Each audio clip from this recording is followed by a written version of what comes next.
Hello, everyone. Dr. Vicky here, speaking to you from the Seeds of Transformation Healing Center.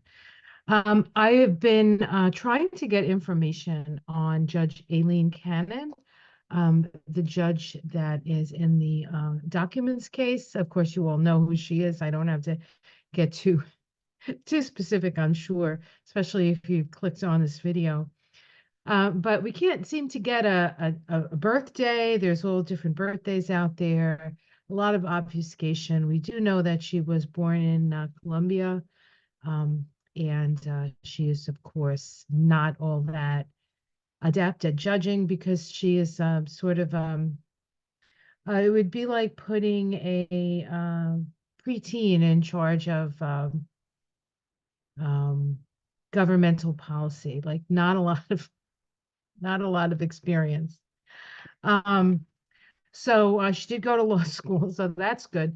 But she seems to be, I don't know, just, almost a typical, one of these typical judges that the Republicans put in that doesn't know anything and has no business being a judge, right? So, and of course, she was chosen to be the judge for the documents case and was at the Southern District of Florida. It has come to light that initially she was asked to recuse herself by her upper the judges that are in charge of watching the judges in that particular area, and she refused. So um, she obviously either thought she could do the job or she was put in there to do whatever was required of her by the people who put her in there.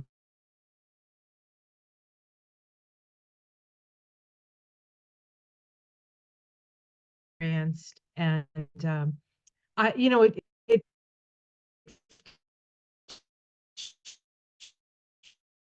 struck me the other day because we can't get any kind of accurate information on her. I have to go to the tarot cards. So I thought I would do a reading on her. And I think what I'd like to do is I'd like to do a chakra spread on her, um, as opposed to like what's going on with her. I just want to see where she herself is at. What's the energy around her? To get a sense, just to get a sense of Aileen Cannon, out of the focus of all this crazy stuff that she's doing, quite frankly. All right, so we're going to start with the root chakra. We're going to start from the bottom and work our way up. The root chakra is the chakra associated with our sense of security, um, our ability sort of to walk the planet. It is associated with the color red, and we have the Ten of Wands, oppression. So this says to me that her standing is not in her own hands, that her sort of freedom of movement or her sense of um, stability is not necessarily her own with this card oppression, right? This is also in the Rider Waite, the burden bearer. So she's holding it's the one where he's holding all the wands, right? So she's holding all these wands, but they're all sort of disorganized, right? Let me see if I can find it in the other deck. Um, and so it's difficult. She has all these things she's holding on to, and it's difficult for her to see where she's going.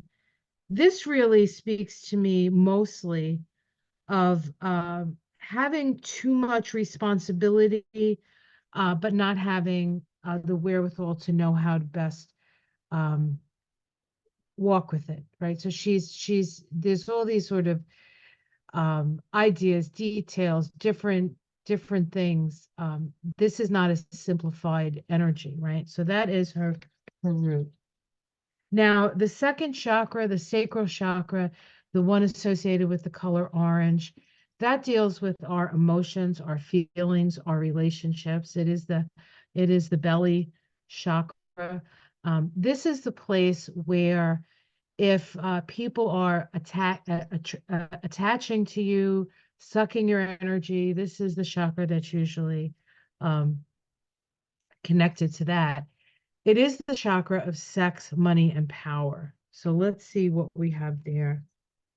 So we have strength, fortitude. So this indicates to me that perhaps she is trying to either, this could indicate she's either trying to hold her own. That's the first thing that came to mind here, or she could be bought. Okay, which of course I think most people would probably say, well, she's definitely bought. It is the place of power, but there's strength there. So I'm not so sure that that is the case. Okay, let's go to the solar plexus. Now, the solar plexus, the yellow colored chakra, is the chakra associated with our personal will, our ability to be the captain of our own ship. I think this is going to be very telling, whatever card comes up with this one. And we have the 10 of Pentacles. So that indicates to me that there's some sort of uh first of all, the 10 of Pentacles is family money. It's the money that people who've been rich for a long time have. And so this indicates that her will is not necessarily her will, but is the will of those who back her financially in whatever promise has been given to her. Now let's look at her heart chakra. The heart chakra, of course, is the green colored chakra.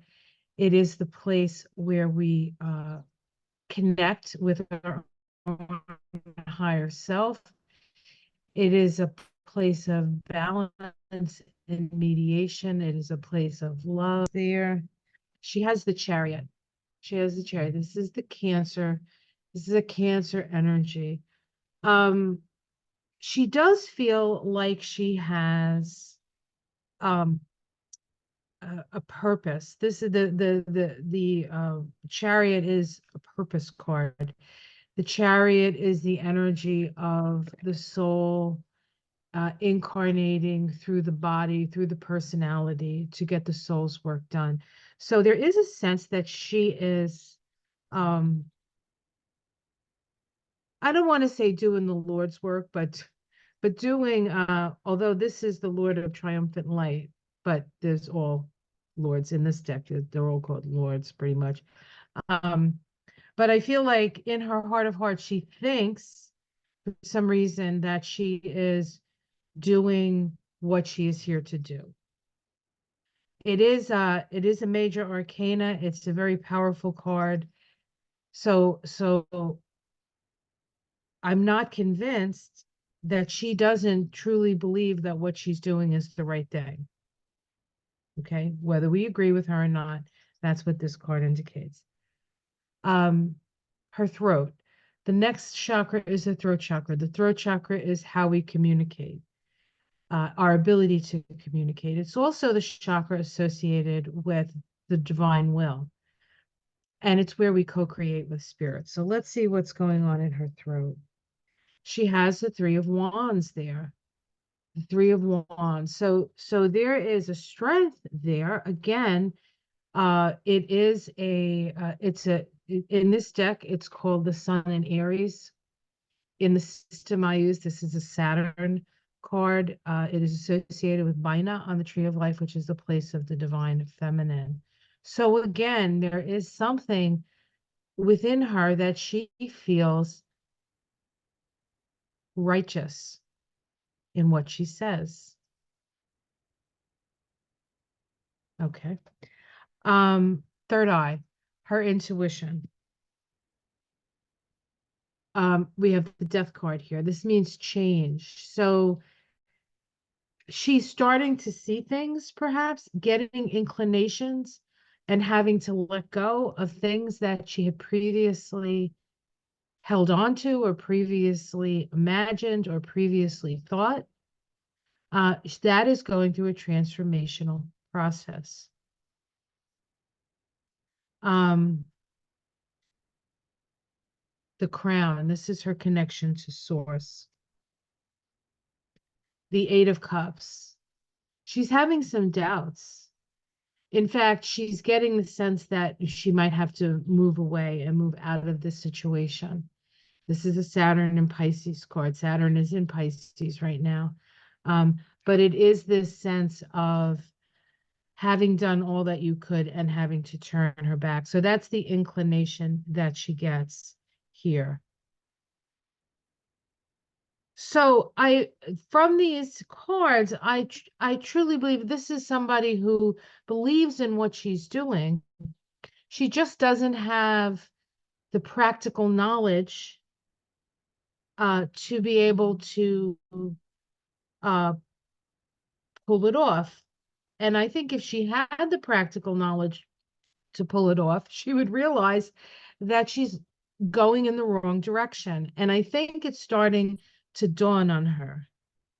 I think it's starting to dawn her. I was concerned that she was um being sort of scapegoated.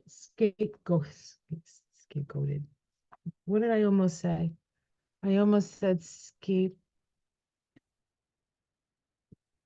I said scapegoated, but something else was coming out of my mouth. All right. So that's what it looks like to me. She does believe she has believed she's right, but that is changing. That is changing. Now, if we had information on her chart, I mean, I could do her numerology because all I would need as far as her soul and outer personality vibration would be her full name at birth. But because we don't have her birthday, we don't know of what her lesson is because that's your birthday. And we don't know what her wound is, her shadow. That comes from her first name and the day of your birth. That would give us a lot. That would sort of give us a sense of perhaps her lesson, which is not always easy, right? And then where she misses the mark. But we don't have that information. So until that information becomes available, accurate information becomes available, I wouldn't be able to do that. But it does look like things are changing for her. She is maybe, dawn is breaking on Marblehead, but she really does feel like I feel like she thought, I can do this. I'm smart enough. I can do this. And of course, the people who are backing her, I'm like, of course you can do it, Aileen. You're a smart girl, you can do it. And then they, manipulate her and so there is a certain amount of delusion, I would say, in this reading. That's what I think. So I don't know if that's helpful for you. But it was sort of on my mind. And when these things are on my mind, that's when I do the reading, when they pop into my head. And this is what popped in. But things are changing for her. She's perhaps starting to see that she was incorrect or wrong. Let's in that genre, let's see what she is going to do. What is going to happen with Aileen Cannon? Just one of my it's interesting. This card, I was just shuffling. This card was like opposite, like actually flipped over in the whole deck. Like all the cards were like this, and this one was like this. So this is the eight of uh of wands. This is information, lots and lots of information coming out. I heard somebody say that the information would actually come out in a different way. Okay, I don't know what I'm talking about. Let's not go there.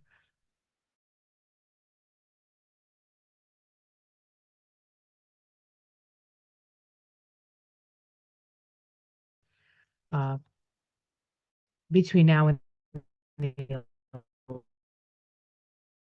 election. Let's do it that way. Now in the election, that's November 5th. Fate of Aileen Cannon.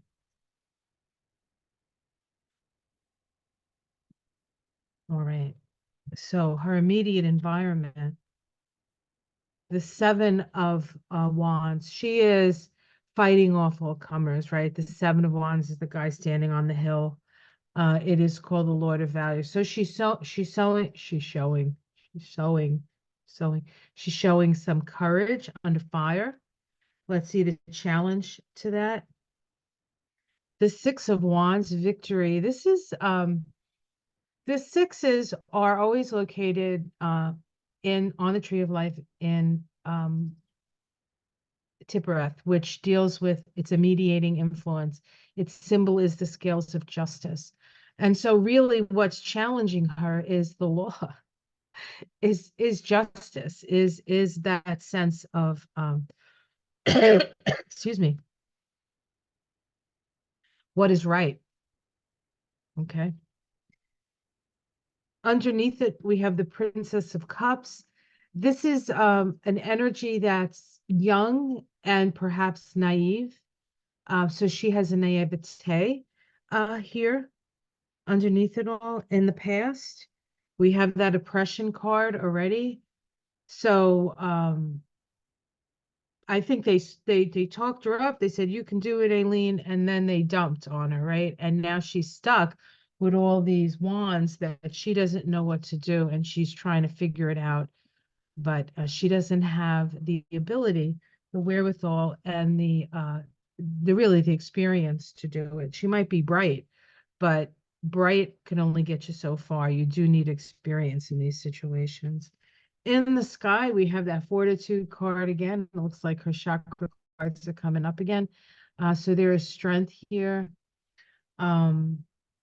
This is also a karma card. This is the 8 in the numerologically, it's an 8. And that is as you sow, so shall you reap. We are in an 8 vibration right now as a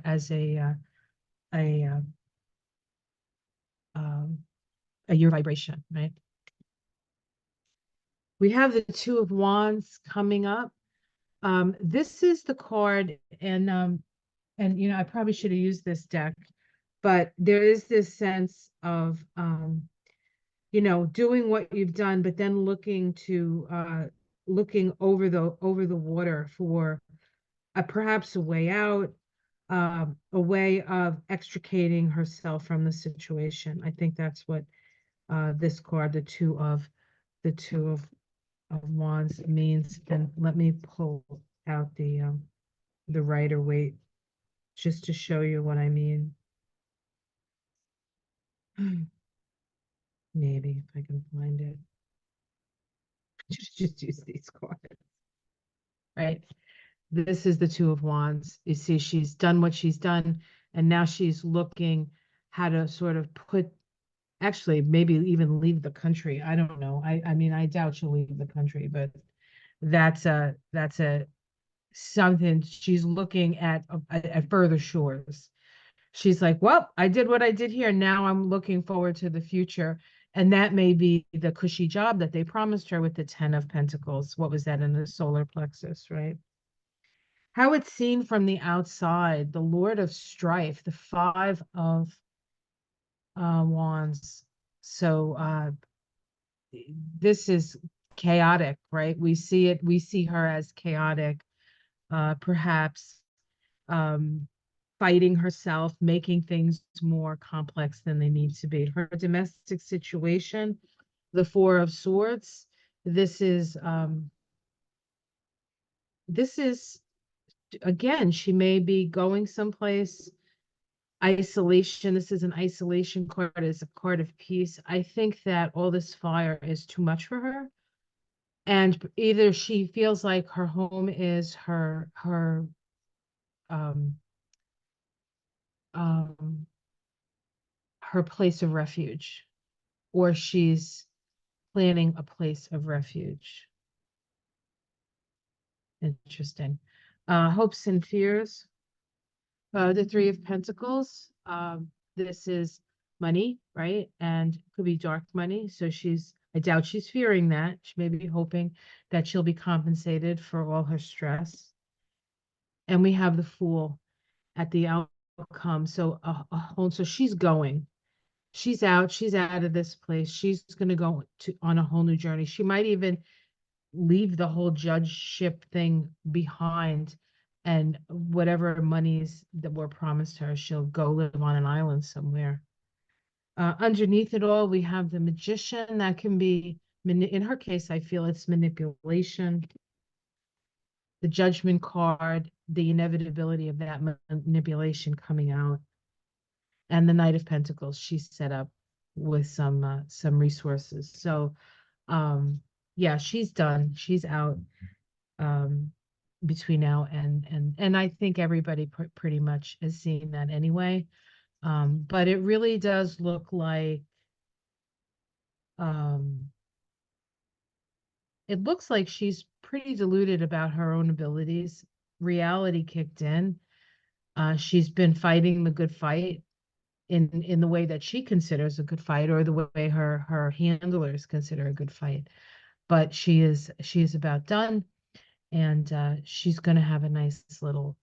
I don't think we're going to hear from Aileen Cannon ever again when she's out of this. I think she's going to disappear. Maybe she'll go to Ibiza or something like that. Go far fields and live on an island somewhere in her well sort of well-heeled lifestyle. That's what it looks like to me. So I don't know. I could be right. I could be wrong. It's just what it looks like to me. Hopefully you enjoyed this reading. Like and subscribe if you will. I don't do tarot readings for people, but I do astrology, numerology, and Kabbalah readings. You can check those out on my channel. And there are links below if you're interested in doing that. Have yourself a great day. Have a great summer. And I'll see you again soon when the next thing pops into my head. Much love, everyone. Namaste.